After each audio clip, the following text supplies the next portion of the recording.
ഹൈക്കോടതി വിധി മുനമ്പം കമ്മീഷന്റെ പ്രവർത്തനങ്ങൾ മുന്നോട്ട് കൊണ്ടുപോകാൻ സഹായിക്കുമെന്ന് മന്ത്രി പി രാജീവ്.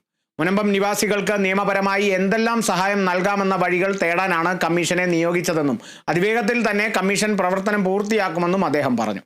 വഖഫ് ബില്ലിനെതിരെ സർക്കാർ ശക്തമായ നിലപാട് സ്വീകരിച്ചുവെന്നും സാധ്യമായ രീതിയിൽ നിയമത്തെ ഇല്ലാതാക്കാൻ ശ്രമിക്കുമെന്നും അദ്ദേഹം കൂട്ടിച്ചേർത്തു.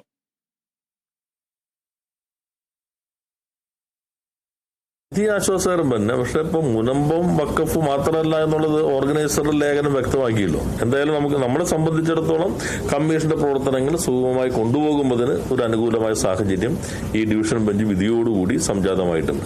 ഇപ്പൊ എന്തായാലും ഈ വശങ്ങളെല്ലാം പരിശോധിച്ചിട്ട് പ്രവർത്തനം തുടരാനുള്ള അനുമതി നൽകിയിരിക്കുന്നു. ഈ ഘട്ടത്തിൽ അതാണ് പരമാവധി ഹൈക്കോടതി ഡിവിഷൻ ബെഞ്ചിന് നൽകാൻ കഴിയുന്നത്. എന്നാൽ ഇവിടെ നമ്മൾ കാണേണ്ടത് ഏത് സ്വഭാവത്തിലുള്ള ഭൂമിയാണെങ്കിലും ഗവൺമെന്റിന്റെ നിലപാട് വളരെ വ്യക്തമാണ്. വഖഫാകാം, വഖഫ് അല്ലാതാകാം.